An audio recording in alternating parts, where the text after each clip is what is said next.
The age of recoupment. How power, technology, and opportunity have come together to gouge consumers.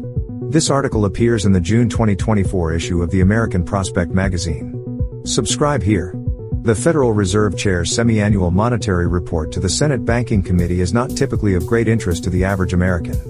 Committee members usually lob a predictable set of questions: when the Fed will raise or lower interest rates, whether they expect the economy to grow or slow, and maybe whether the central bank is fulfilling its supervisory duties in overseeing large banks. But Jerome Powell got a bit of a surprise this year when Senator Sherrod Brown, D.O., the Banking Committee chair, launched into his opening statement. The biggest corporations are always finding new ways to charge people more to increase their profits, Brown said. Fast food restaurants and big stores are experimenting with electronic price tags, so they can change prices constantly, making it easier to sneak prices up little by little. He called for legislative measures to take on corporate price gouging, which, he argued, had nothing to do with higher interest rates.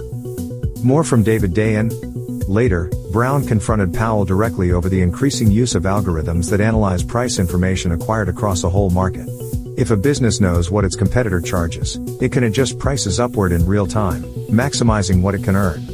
Are you concerned that the wide adoption of these price gouging strategies, these pricing schemes if you will contribute to inflation? Brown asked. Powell stammered through a response, keying in on Brown's use of the term dynamic pricing, only one of the pricing strategies cited during the hearing. Dynamic pricing means that prices rise and fall based on how many people want the product at a given time. I think it works both ways, Powell said, offering an Econ 101 theory of dynamic pricing. If there's nobody in the store, prices would go down, and if the store is packed with customers, prices would go up. Smart shoppers would adjust, and it would all even out in the end, as long as customers were informed, Powell said. You think that this kind of surge pricing might lower prices overall? Brown replied incredulously. These are sophisticated economists working for these big companies. They're not going to do things to lower their profits. This did not seem like an argument Powell wanted to have. I think the price mechanism is incredibly important in our economy, he said. I think we need to give companies the freedom to do that, as long as they're not fixing prices or failing to disclose the nature of the price changes to the public.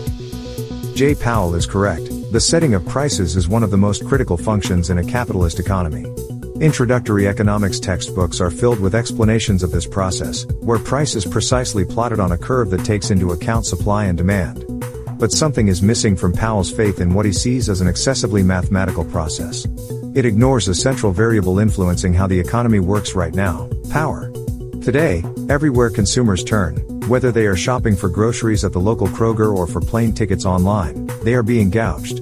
Landlords are quietly utilizing new software to band together and raise rents.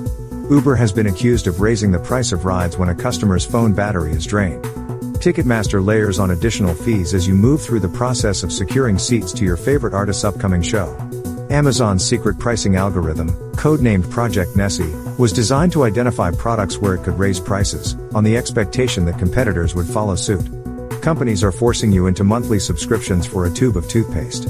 Banks have crept up the price of credit, so customers who cannot afford price gouging in their everyday transactions get a second round of price gouging when they put purchases on credit. Expedia is using demographic and purchase history data to set hotel pricing for an audience of 1U. For those who look at this and see the normal process of for-profit companies wanting to push their earnings to the absolute peak, the numbers suggest otherwise. In the 40 years from 1979 to 2019, non-financial corporate profits cumulatively drove about 11.4% of price growth. From April to September of last year, that number was 53%. And in the final quarter of 2023, the Bureau of Economic Analysis showed corporate profits at a new all-time historic high, rising by $136.5 billion, compared to $90.8 billion in the previous quarter. Indeed, corporate profits surged during the pandemic years, and remain affixed at that new, higher level, all the way to the present day. So something has changed in our economy. Companies are laser-focused on wringing as much out of Americans as possible, unleashing new schemes and building information advantages to either confuse, outsmart, or simply gouge the consumer. The question is, why now? For decades, the most ruthless form of American capitalism centered on cost-cutting. Beginning in the late 1970s, institutional investors, not just the hedge funds and private equity firms often caricatured as standard issue predators, but the majority of traders and analysts on Wall Street, started demanding that companies cut costs to boost profits for shareholders. Whereas mass layoffs before this period were seen as unthinkable, the result of a corporation letting down the community, the Reagan era practically promoted a race to the bottom. 1 out of every 4 employees at General Electric was laid off between 1980 and 1985. Unions were busted. Jobs in manufacturing were shipped overseas. Supply chains were outsourced. Zero-based budgeting studied every sheaf of paper, every thumbtack, and slashed budgets annually. This was seen as an unavoidable strategy to become competitive in corporate America. Even after the Great Recession, companies didn't try to make up for lower overall demand by raising prices, instead viciously suppressing wages. Between 2009 and 2012, labor costs fell, and corporations maintained their margins by reducing workers' share of the profits. The results can be seen in ruined industrial ghost towns across the Midwest, and businesses strip-mined by leveraged buyouts. But there is a tipping point to all this cost-cutting. There's only so much fat to cut before you hit bone. The strategy eventually had diminishing returns, and without a new strategy, profits would hit a plateau. That wouldn't cut it on Wall Street. Enter the age of recoupment. Instead of cutting costs, the new mantra is raising prices. Price hikes are old as dirt. But today's companies have reinvented them. They're using a dizzying array of sophisticated and deceitful tricks to do something pretty darn simple: rip you off. The new tricks have fancy new names. Charging you more for less is a corporate practice known as shrinkflation. Revealing part of the total price up front, only to tack on all manner of ridiculous-sounding fees and service charges. Industry insiders call that one-drip pricing. Stealing your online shopping data to predict the maximum price you would be willing to pay for your next e-commerce purchase. That's personalized pricing. Using software to coordinate pricing with other companies to make sure they don't undercut each other. That's algorithmic price fixing, or plain old-fashioned collusion. And charging you more for an item when supply is limited. That's Jay Powell's favorite, dynamic pricing. 3 critical factors have come together to make recoupment work. None of them are necessarily new, but they have become more finely honed, more ubiquitous, and importantly more interconnected, achieving what you might call a perfect storm for pricing. First, companies got bigger. Over the past few decades, about 3/4 of domestic industries became more concentrated. In many markets, there simply is no competition. Even where an illusion of competition is perceived, companies have become adept at robbing their customers of choices. This grants the remaining corporate giants the freedom to hike prices without fear of being undercut by the competition. If the consumer has nowhere else to go, they'll pay whatever price is available. Second, pricing went high-tech. It used to be a process where companies made some rudimentary queries about their competitors and balanced what made them a profit with what could attract customers. It's now a highly engineered science. Technological innovations such as cloud computing, artificial intelligence, and surveillance targeting have enabled companies to collect reams of personal information on consumers. Your identity graph tells a company when you're most likely to purchase something, where that product is in proximity to you, and how much you can afford. Website designers can construct techniques to compel you to buy products, even making it seem like you're getting a deal when you're actually getting ripped off. Technology, in short, has hypercharged the time-honored tactics of gouging, hidden fees, and price fixing. Finally, market power and technological advances came together in the shadow of the pandemic, when logistics delays, broken supply chains, manpower shortages, and later geopolitical tensions created scarcity throughout the economy. The first extended bout of inflation since the early 1980s created the quintessential laboratory for companies to try out pricing strategies they've dreamed of implementing for decades. Any concerned CEOs may have had over damaging reputations and losing market share by executing their most egregious experiments evaporated. As a bonus, more people were shopping online than ever before, providing more data and more opportunity to tie prices to a customer's personal habits. With prices rising everywhere they turned, nobody could discern which were justified by companies' own rising costs, and which were truly excessive. Highly engineered dark patterns, where people are tricked into signing up or paying more, were chalked up to the way things are now, rather than something more insidious.